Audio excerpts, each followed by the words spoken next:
Ok les amis, et voilà, donc la vidéo crabe, fin du projet, fin, ouais, quasiment fin ou vrai début, j'ai envie de te dire. Vous avez été nombreux à suivre cette vidéo où il y avait ma cascade qui coulait avec ce bac.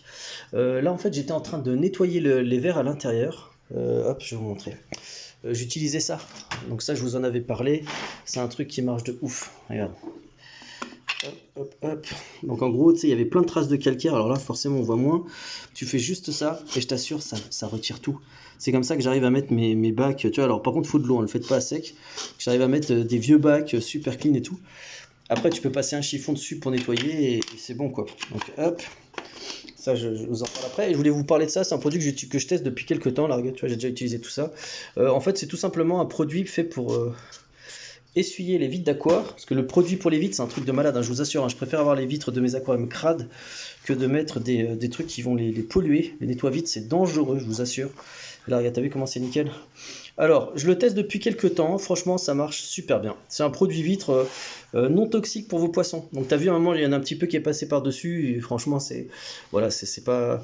Alors je dirais juste que l'odeur elle est un peu chouette quand même, elle est un peu forte, hein. Franchement je peux pas vous dire l'inverse, mais sinon le produit il est ouf, hein. Franchement il est pas mal. Ça marche bien. Et là les gouttes que tu vois c'est à l'intérieur, donc ça je passerai un petit sopalin après, parce que figure-toi que j'ai été chercher mon crabe. Donc hop là, c'est parti mon kiki, hop là, le voilà. Mon super crabe, donc là je vous le présente. Alors c'est une espèce, alors là j'ai pas le nom exact en tête. Ça faisait des... Pourtant je suis passé devant pendant je suis passé grave souvent devant. Il y en avait et je me suis informé et tout, et il n'y a pas beaucoup d'infos sur internet dessus. Je sais juste que c'est un crabe qui devient immense. Et là bah écoutez, ce que je vais faire, il va être dans ce bac transitoire en attendant. Après il y aura certainement des Geocésarma après, je ferai une petite montagne et tout, mais là en attendant ça a été sur ce coup de cœur que j'ai. Franchement je vous cache pas, je passe dans le magasin, mais franchement ça fait des mois je le regarde et tout, et je dis purée je le veux, je me suis informé, j'ai pas trouvé trop d'infos. Le seul truc que je sais c'est qu'il devient assez balèze. Là il est à peu près à un tiers de sa taille adulte. Attends regarde, hop. Et c'est grave teigneux comme bestiole. Et moi je kiffe les animaux, les créatures qui ont du caractère. Il est grave teigneux. Là je vous assure, le vendeur quand il m'a passé, il a eu du mal. Il demandait me pince pas, me pince pas, me pince pas. Et voilà, attendez, je vais vous donner le nom exact. Attendez, il doit être sur le ticket de caisse. Hop là. Ticket de caisse. Non, même pas. Il est pas sur le ticket. C'est donc un Terratelfusa culi. Je vous assure, c'est pas répandu. Je t'assure, j'ose même pas le prendre. Attends, fais voir. Alors, je sais pas comment on prend un crabe, hein, mec, désolé. J'ai pas envie. Ah, c'est sur les côtés, normalement. C'est sur les côtés. Hop. Regarde là comment il est ouf. Attends, sinon, ce qu'on va faire, les gars, moi, j'aime pas trop manipuler les animaux, comme vous savez. Eh, voilà. On va le laisser y aller tranquillou. Regarde, hop, et voilà. Regarde-moi ça, comment il est magnifique. Il est trop classe. Et là, il va aller se planquer où il veut. Il est trop beau. Par contre, évidemment, attends, là, il y a un petit peu de mousse. Donc c'est de l'eau douce, hein. Il y en avait qui étaient magnifiques. Voilà, j'ai mis un peu de mousse, quoique j'en ai 3 tonnes, hein. Là j'ai le bac, il y a d'autres projets en cours. Mais heureusement, j'arrive bientôt à la fin de tous les projets que j'ai en cours. Il y en a encore quelques-uns quand même. Et après, je serai un petit peu tranquille. Après, ça sera surtout du suivi. Là, regardez comme il est trop beau. C'est absolument indispensable d'avoir une plaque de plexiglas. Donc là, c'est une vieille plaque, mais ça va faire l'affaire. Il faudra juste que je la nettoie un petit peu. Pourquoi? Parce que ces animaux-là sont les rois de l'évasion. Donc, hop, tu mets une petite plaque, voilà, comme là. Donc là, je vais juste la couper aux bonnes dimensions. Je vais mettre quand même un poids pour lester, pour pas que... Oh, quoique, non, là, ça m'étonnerait, mais bon.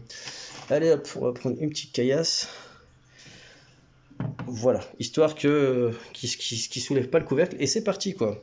Et voilà, regardez comment il est magnifique. Franchement, en termes d'alimentation, c'est méga facile. En termes de maintenance, c'est méga facile. C'est comme pour les écrevisses, hein. Franchement, il y en a plein qui font tout un tintouin sur les écrevisses. Je vous assure, les gars, j'ai des reproductions en masse. Regarde l'autre, là, elle est là, regarde, elle fait sa belle.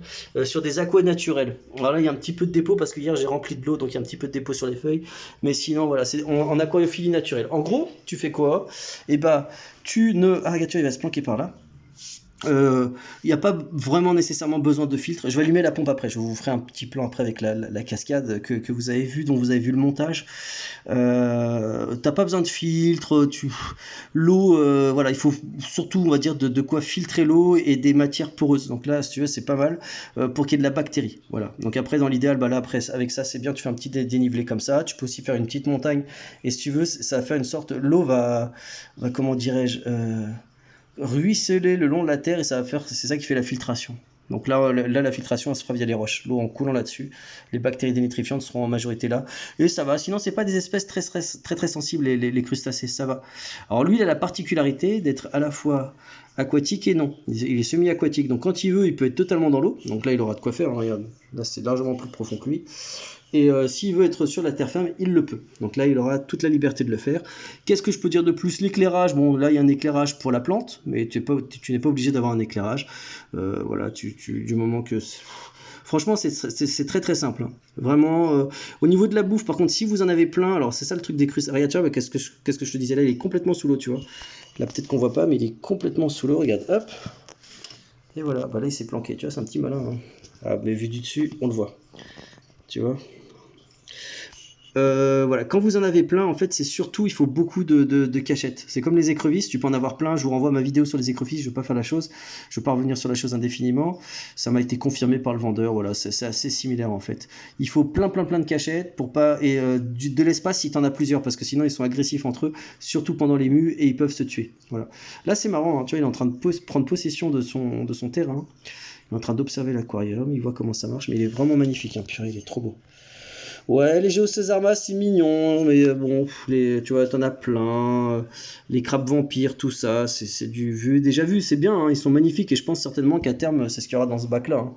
Mais là, en attendant, bah écoute, ça va lui faire son bac, le temps qu'il grandisse un peu. Et après, il va passer sur un projet, sur un aquarium plus grand. Et en attendant, bah, il va être là. Qu'est-ce que je peux vous dire de plus? Bah, c'est que du bonheur, hein, c'est méga facile. Je vous invite à suivre mes prochaines vidéos pour voir l'évolution de tout ça. Maintenant, ça va être surtout du suivi d'élevage, comme on dit, pour vous montrer l'évolution. Voilà, là, peut-être que je sais pas ce que je vais faire encore. Je pense que je vais laisser comme ça, je sais pas. Quand j'aurai les Géocésarmas, je pense que je vais faire une autre petite montagne. Je vais retirer le truc là, je vais faire une petite montagne, plein de plantes qui vont escalader, et toujours le couvercle. Hein, par contre, le couvercle. Comme vous avez vu, l'éclairage, là, je vous renvoie ma vidéo sur les éclairages, c'est un truc. Ça coûte pas grand chose, hein, et c'est pas cher et ça éclaire 2 bacs. Ça passe comme ça. Et voilà, allez, dis au revoir. Il est trop classe. Ok les amis, là il s'est passé, je sais pas, peut-être une demi-heure, 1 heure, j'en sais rien du tout. Je reviens, je vois pas de crabe, je me dis où il est. Le couvercle il est mis. Et bah le gars il a tout escaladé et il est là. Regardez-moi ça. Il est planqué là. Voilà, je sais pas si on le voit trop. Mais en gros là maintenant je vais retirer l'aquarium. Je vais devoir le retirer. Le remettre là-dedans, le crabe, et boucher la partie du haut. Alors, ce que vous pouvez faire chez vous, si vous êtes sûr de comment de la fixation de la pompe et tout, et si ça c'est ok, vous pouvez mettre un petit peu de polyuréthane. C'est de la mousse expansée. Donc en gros, tu mets un peu de mousse qui va gonfler, occuper tout l'espace, comme ça fait un trou bien hermétique, il n'y aura pas de souci. Là, je n'en ai pas. Donc comme j'en ai pas, je dois retrouver un système D provisoire. Bah, en gros, je vais remplir la cascade à l'intérieur avec plein de pierres. Tac, tac, tac, tac, comme ça, il ne pourra pas descendre forcément s'il y a des pierres. Allez, c'est parti. Bon bah voilà, finalement j'ai mis une petite pierre sur le dessus, je sais pas si on voit bien. J'ai réussi à trouver une grosse pierre qui cale, comme ça, hop, il pourra plus escalader dessus. Là il est encore un petit peu en phase d'exploration.